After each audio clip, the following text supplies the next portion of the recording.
Hi everyone, welcome to a guide for TGPSC exams. Previous వీడియోలో మనం Telangana moment phase 1లో భాగంగా 5th చాప్టర్లో 24th bit దాకా మనం డిస్కస్ చేసామండి. సో 24th బిట్ వచ్చేసరికి మనకి పెద్ద మనుషుల ఒప్పందం గురించి మనం చదువుకున్నాం. పెద్ద మనుషుల ఒప్పందంలో ముఖ్యమైనటువంటి 14 అంశాలు ఏవైతే వాళ్ళు పేర్కొన్నారో సో వాటిని మనం క్లియర్గా చదువుకున్నామండి. ఈ వీడియోలో మనం 25th బిట్ నుంచి డిస్కస్ చేస్తాం. సో మరి పెద్ద మనుషుల ఒప్పందం జరిగిన తర్వాత ఏం జరిగింది అనేది మనం ఇక్కడ నుంచి చూద్దాం. పెద్ద మనుషుల ఒప్పందం తర్వాత తెలంగాణ ప్రజల అయిష్టంని అధ్యయనం చేయడానికి హైదరాబాద్కి మనకి Akhila Bharata Congress committee SK పాటిల్ని పంపించిందండి. సో ఎవరిని పంపించారంటే ఎస్కే పాటిల్ని పంపించారు. ఎందుకోసం అని అంటే పెద్ద మనుషుల ఒప్పందం అయితే జరిగింది. మనకు పెద్ద మనుషుల ఒప్పందం ఎప్పుడు జరిగిందండి? 1956 ఫిబ్రవరిలో జరిగింది. సో ఫిబ్రవరిలో జరిగింది కదా అండి. సో జరిగిన తర్వాత మరి పెద్ద మనుషులు అయితే ఒప్పుకున్నారు బోత్ స్టేట్స్ నుంచి, హైదరాబాద్ స్టేట్ నుంచి ప్లస్ ఆంధ్ర స్టేట్ నుంచి. బట్ తెలంగాణ ప్రజల ఇష్టం ఏంటి, వాళ్ళ ఒపీనియన్ ఏంటి, అసలు వాళ్ళు కలవాలని ఉందా, ఆంధ్ర రాష్ట్రంతో కలిసి విశాలాంధ్రగా ఏర్పడాలని ఉందా లేదా అనేది ఆ విషయం తెలుసుకోవడం కోసమే మనకి Akhila Bharata Congress committee SK పాటిల్ని పంపించిందండి. సో ఎస్కే పాటిల్ హైదరాబాద్కి వచ్చిన తర్వాత అన్ని వర్గాలతో ఈయన హైదరాబాద్లో ఉన్న అన్ని వర్గాలతో మాట్లాడి తిరిగి వెళ్ళేటప్పుడు ఈయన ఏమని అన్నాడు అంటే తెలంగాణ ప్రాంత ప్రజలు కోరనిదే విశాలాంధ్ర ఏర్పాటు జరగదు అని అన్నాడు. అంటే ఇక్కడ తెలంగాణ ప్రజల ఒపీనియనే అల్టిమేట్, వాళ్ళు కోరితేనే విశాలాంధ్ర ఏర్పాటు జరుగుతుంది, అంతవరకు జరగదు అని చెప్పి ఎస్కే పాటిల్ ఇక్కడ ఆయన ఒపీనియన్ చెప్పాడు తిరిగి వెళ్ళేటప్పుడు అనేది గుర్తుంచుకోవాలండి. సో అదే సమయంలో మనకి కేంద్ర హోంమంత్రి అయినటువంటి గోవింద వల్లభ్ పంత్ కూడా సేమ్ ఒపీనియన్ని ఆయన వ్యక్తపరిచిండండి పార్లమెంట్లో. ఈయన కూడా అంతే, తెలంగాణ ప్రాంత ప్రజలు సమ్మతిస్తేనే విశాలాంధ్ర స్థాపన జరుగుతుందనేది పార్లమెంట్లో ప్రకటించాడని గుర్తుంచుకోవాలి. సో వీళ్ళిద్దరు ఒపీనియన్ తెలంగాణ ప్రజల ఒపీనియనే అల్టిమేట్, వాళ్ళు ఒప్పుకుంటేనే జరుగుతుంది విశాలాంధ్ర ఏర్పాటు అనేది. వీళ్ళిద్దరు ఒపీనియన్ అనేది గుర్తుంచుకోవాలి. సో నెక్స్ట్ బిట్ వచ్చేసరికి 1956 ఆగస్టులో ఏం జరిగిందంటే మనకి ఫిబ్రవరిలో పెద్ద మనుషుల ఒప్పందం జరిగింది కదా అండి. సో ఫిబ్రవరిలో పెద్ద మనుషుల ఒప్పందం జరిగిన తర్వాత ఆల్మోస్ట్ ఒక 5 months గ్యాప్ తర్వాత మనకు ఆగస్టులో ఏమైందంటే దానికి సంబంధించిన శాసనపరమైన ప్రక్రియ స్టార్ట్ అయిందండి.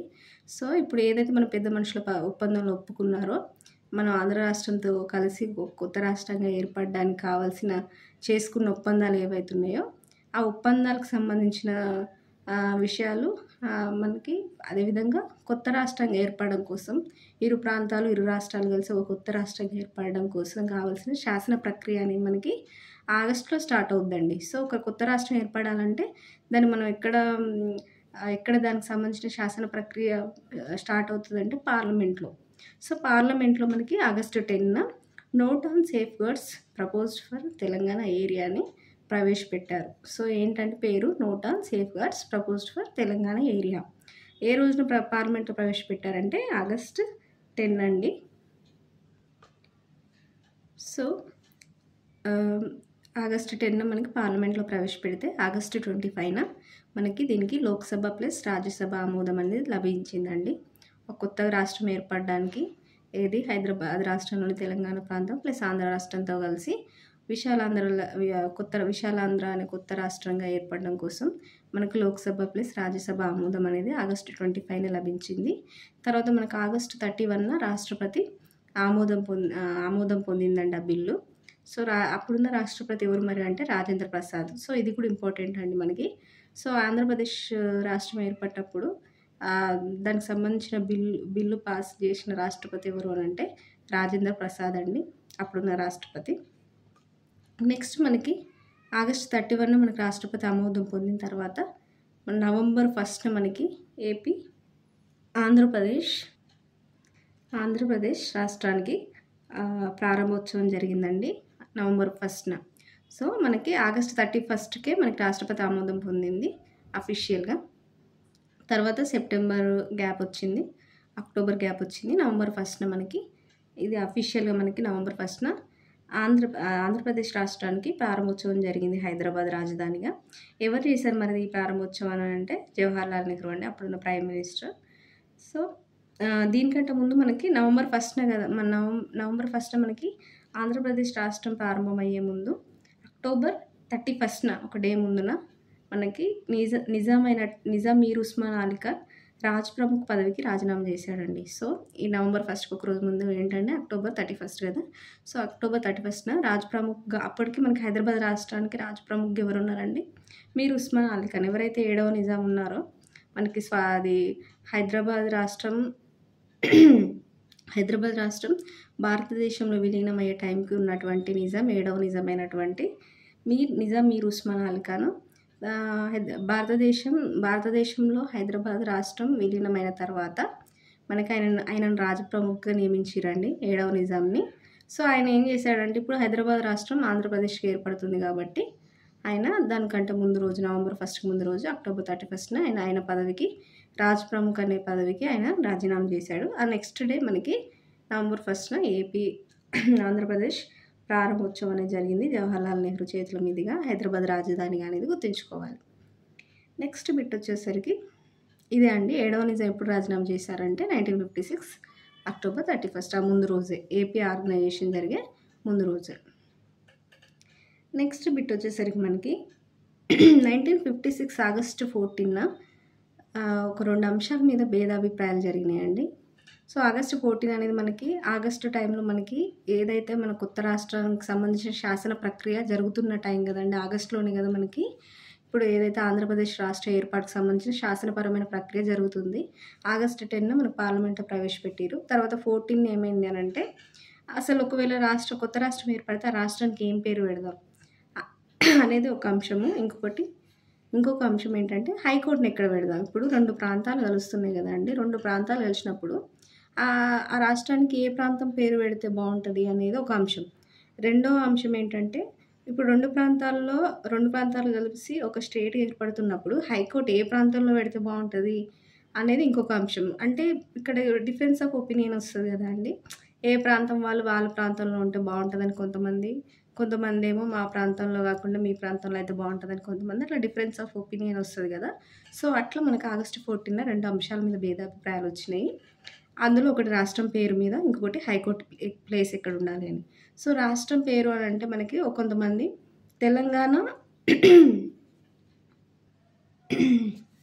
తెలంగాణ వాదులు ఏం పేరు పెట్టాలి అని చెప్పి ప్రపోజ్ చేశారంటే తెలంగాణ ప్రజలు ఆంధ్ర తెలంగాణ అని పెడితే బాగుంటుంది ఇప్పుడు ఏర్పడే కొత్త రాష్ట్రం పేరు. ఎందుకంటే ఇటు ఆంధ్ర ప్రాంతం ప్లస్ తెలంగాణ ప్రాంతం 2 కలిసి ఏర్పడే రాష్ట్రం కాబట్టి ఆంధ్ర తెలంగాణ అనే పేరు పెట్టాలి ఈ కొత్త రాష్ట్రానికి అని చెప్పి తెలంగాణ ప్రజలు భావిస్తే, ఆంధ్ర మేధావులు లేదా ఆంధ్ర ప్రజలు ఏమని వాదించారంటే జాయింట్ సెలెక్ట్ కమిటీ ఒక పేరును సజెస్ట్ చేసింది, ఆంధ్రప్రదేశ్ అనే పేరుని కొత్త రాష్ట్రానికి.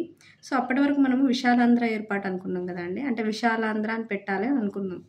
ఏది తెలంగాణ ప్రాంతం ఆంధ్ర రాష్ట్రంతో కలిసి విశాలాంధ్ర పేరు పెట్టాలని అనుకున్నారు అప్పటిదాకా. బట్ జాయింట్ సెలెక్ట్ కమిటీ ఏమన్నదంటే ఆంధ్రప్రదేశ్ అని పేరు పెడితే బాగుంటుందని చెప్పి సజెస్ట్ చేసింది.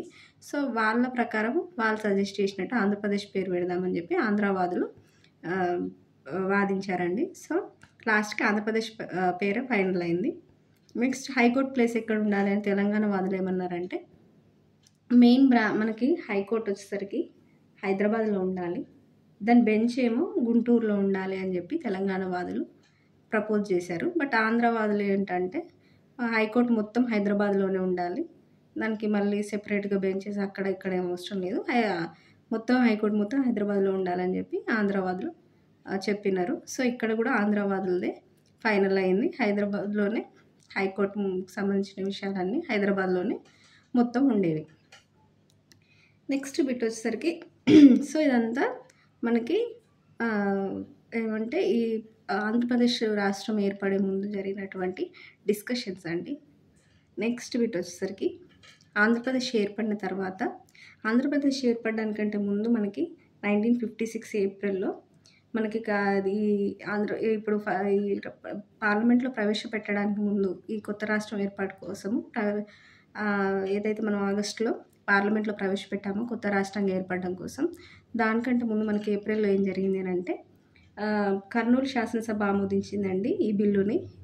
ఈ కొత్త రాష్ట్రంగా ఏర్పడాలనే ఒక బిల్లుని మనకి కర్నూలు శాసనసభ ఆమోదించింది. అదేవిధంగా ఏప్రిల్ 13న హైదరాబాద్ శాసనసభ కూడా ఈ రాష్ట్ర పునర్నిర్మాణ బిల్లును ఆమోదించిందండి. సో అది ఏప్రిల్లో జరిగింది.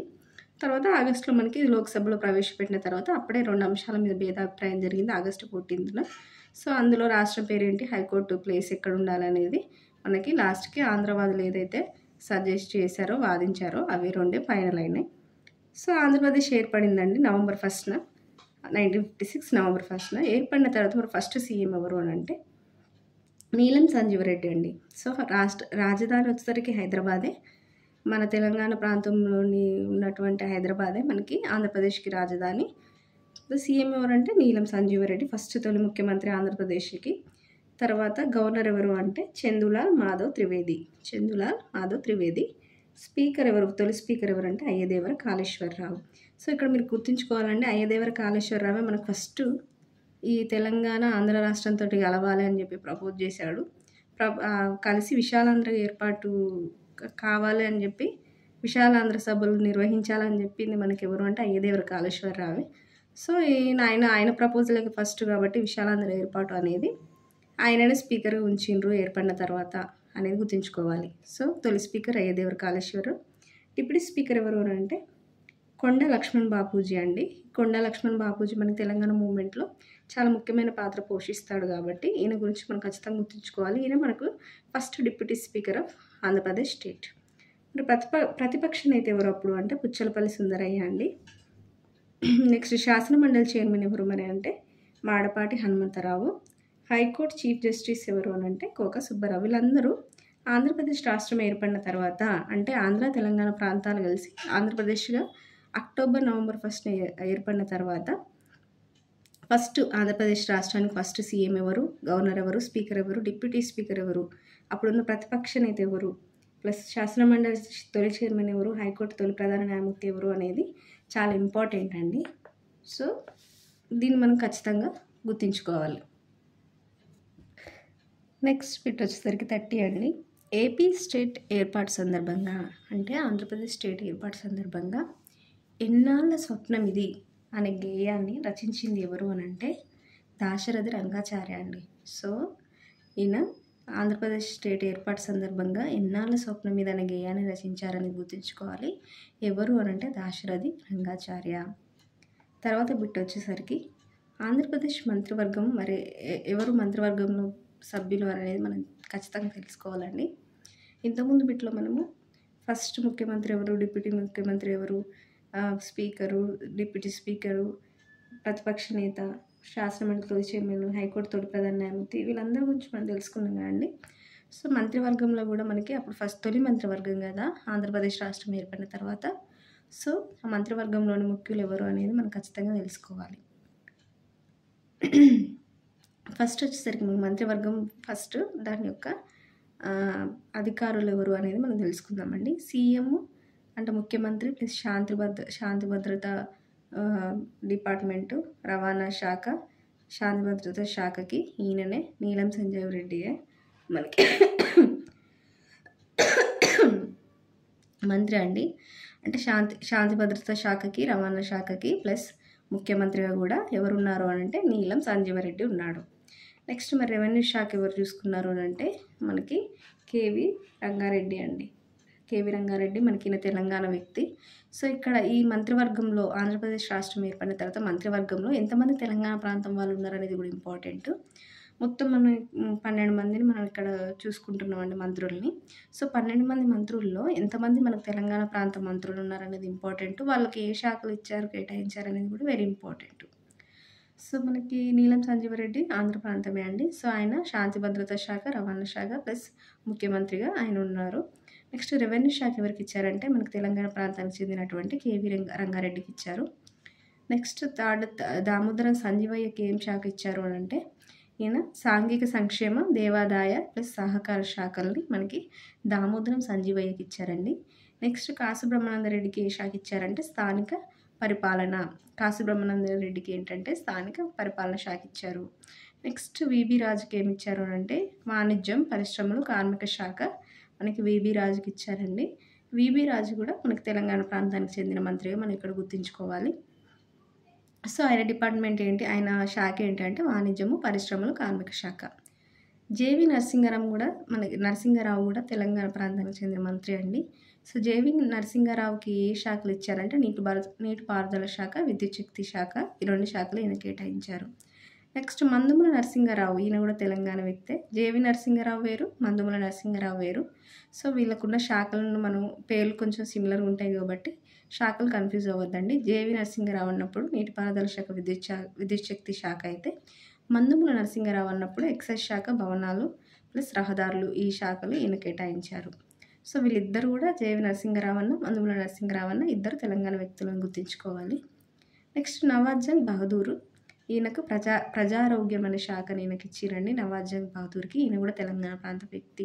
సో మనకు టోటల్గా ఇక్కడ తెలంగాణ ప్రాంతం నుంచి ఉన్న ముఖ్యమైనటువంటి మంత్రులు అండి వీళ్ళు. సో ఎంతమంది తెలంగాణ ప్రాంతం నుంచి ఉన్న మంత్రులు అని అంటే మనకి రంగారెడ్డి ప్లస్ విబి రాజు, కేవి రంగారెడ్డి, విబి రాజు, జేవి నరసింహారావు, మందుముల నరసింహారావు, నవాజ్ జంగ్ బహదూర్, మొత్తం ఐదుగురు ఉన్నారండి. అంటే 12లో 5 ఉన్నారు. సో 12లో ½ 6 కదండి, అట్లీస్ట్ 6 కూడా ఇవ్వలేదు, 5 మెంబర్సే ఉన్నారు మనకి తెలంగాణ ప్రాంతం నుంచి ఉన్నటువంటి మంత్రులు అనేది గుర్తుంచుకోవాలి. వాళ్ళ యొక్క శాఖలు కూడా ఇంపార్టెంట్. నెక్స్ట్ మనకి వచ్చేసరికి కళా వెంకట్రావు అండి. ఈ కళా వెంకట్రావు ఫైనాన్స్ శాఖ ప్లస్ అమ్మకం పన్నుల శాఖ, భూ సంస్కరణల శాఖ ఈ కళా వెంకట్రావుకి ఇచ్చారు. నెక్స్ట్ వెంకట గంధిరెడ్డి నాయుడికి జైలు శాఖ, శాసనశాఖ, కోర్టులు, ఈ శాఖలు ఇచ్చారండి. పట్టాభి రామారావుకి విద్యాశాఖను ఇచ్చారు. తిమ్మారెడ్డికి వ్యవసాయం ప్లస్ అటవీ శాఖ ఇచ్చారు. సో ఫస్ట్ ఆంధ్రప్రదేశ్ రాష్ట్రం ఏర్పడిన తర్వాత తొలి మంత్రివర్గం కాబట్టి తొలి మంత్రివర్గంలో ఉన్న వ్యక్తులు వాళ్ళ యొక్క శాఖలు ఇంపార్టెంట్. అదేవిధంగా అందులో మనకి తెలంగాణ ప్రాంతం నుంచి ఉన్నటువంటి మంత్రులు ఎవరు, వాళ్ళ యొక్క శాఖలు అనేది మరి ఇంపార్టెంట్ కాబట్టి ఖచ్చితంగా గుర్తుంచుకోవాలండి. మొత్తం ఎంతమందికి ఇచ్చారంటే 5గురికి ఇచ్చారు మంత్రిత్వ శాఖలు అనేది గుర్తుంచుకోవాలి. అంటే మంత్రి పదవులు ఎంతమందికి ఇచ్చారు తెలంగాణ ప్రాంతం నుండి అంటే టోటల్గా 5 మెంబర్స్కి ఇచ్చారంటే అంటే లెస్ దెన్ హాఫ్ అండి. సో 6 ఇవ్వాలి ఈక్వల్గా అనుకుంటే, బట్ 5 ఇచ్చారనేది ఇక్కడ గుర్తుంచుకోవాలి. నెక్స్ట్ బిట్ వచ్చేసరికి మనకి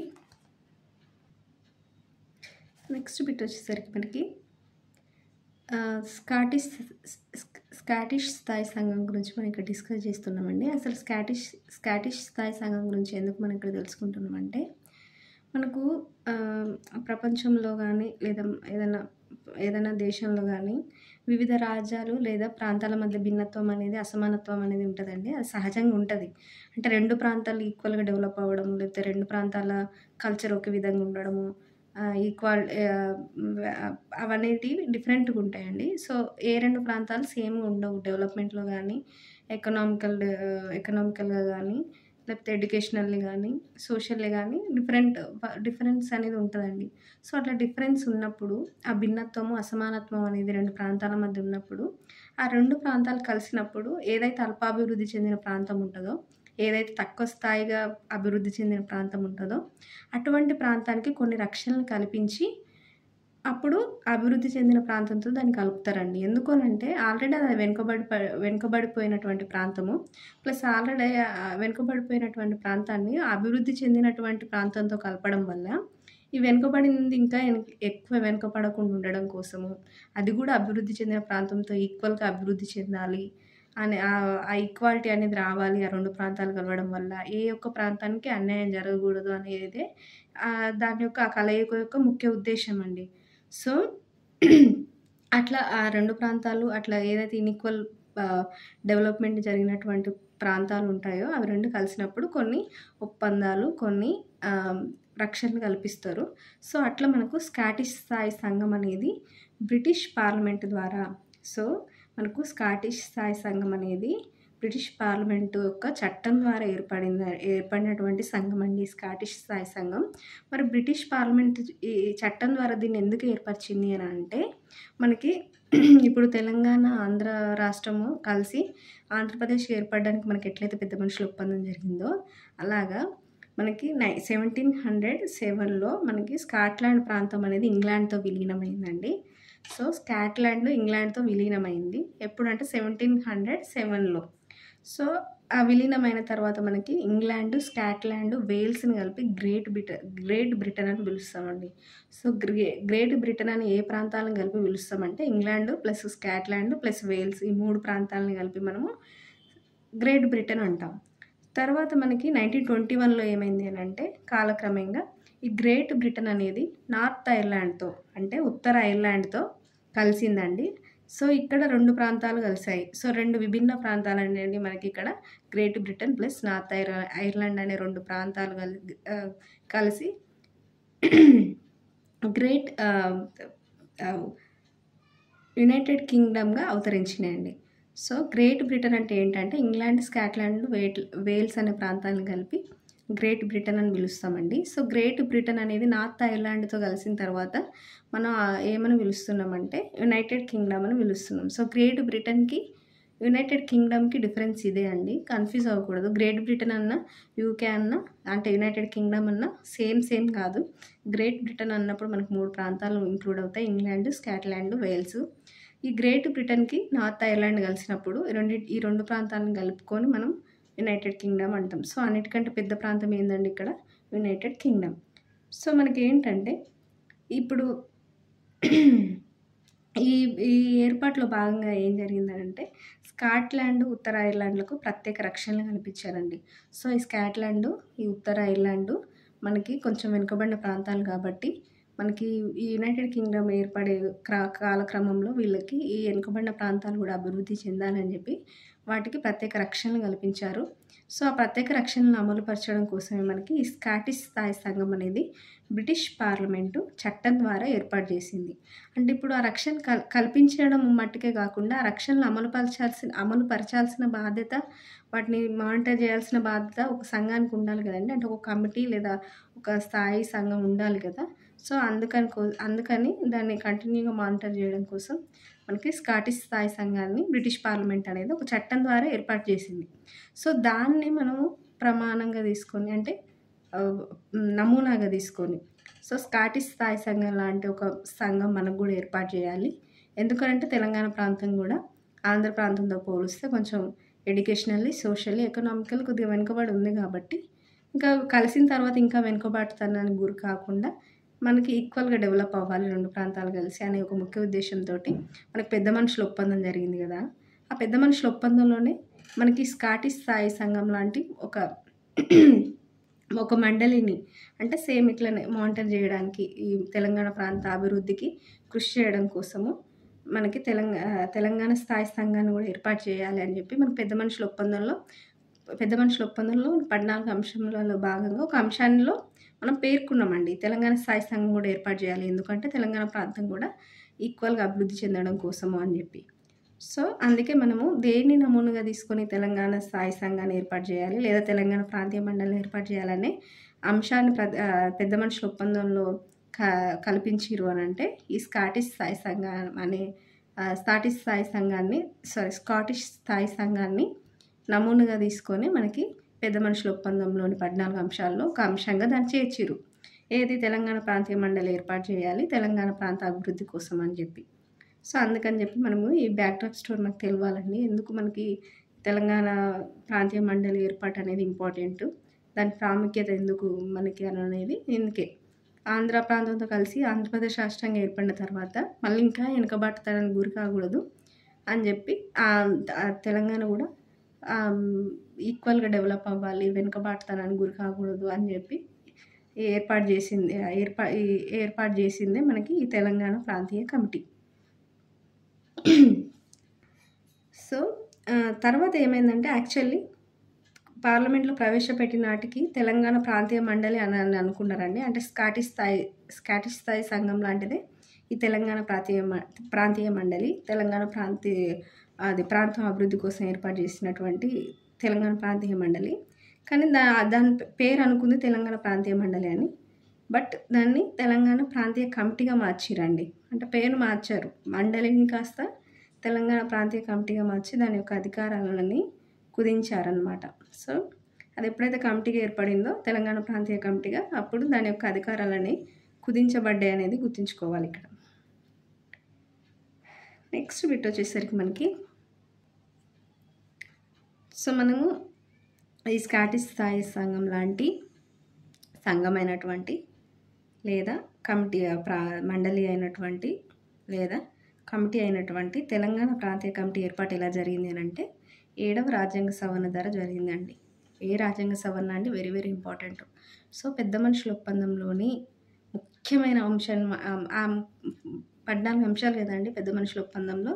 ఆ 14 అంశంలో ఒక అంశమైనటువంటి తెలంగాణ ప్రాంతీయ మండలి ఏర్పాటు అనేది ఆ మిగతా 13 అంశాలని అది మానిటర్ చేస్తుంది. అంటే ఆ మిగతా అంశాలన్నీ అమల్లో ఉండేలాగా వాటిని ఆ రక్షణలను కల్పించేలాగా తెలంగాణ ప్రాంత అభివృద్ధికి దోహదపడేలాగా వాటి అమలును మానిటర్ చేసేలాగా మనకి ఈ అంశం అనేది ఇంపార్టెంట్ అండి.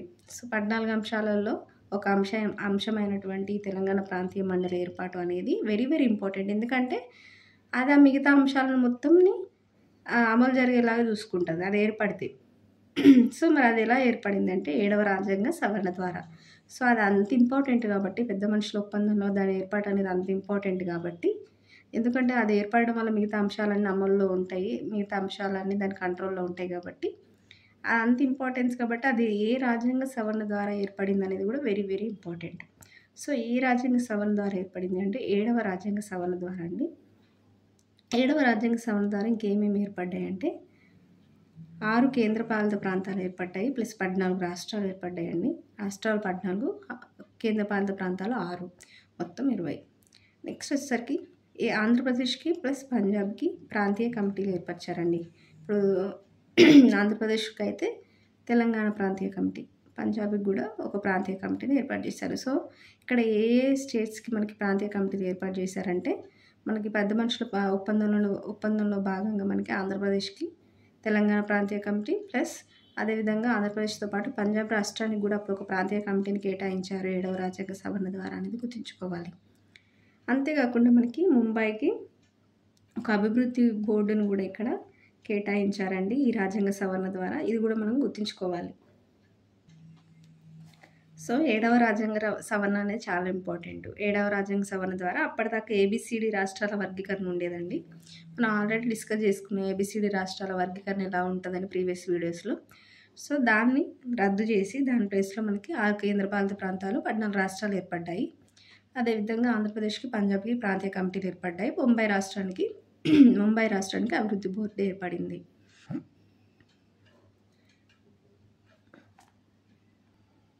సో 7వ రాజ్యాంగ సవరణ అయిపోయిన తర్వాత మనకి 1958లో 56లో మనకి ఆంధ్రప్రదేశ్ రాష్ట్రం ఏర్పడింది కదా అండి.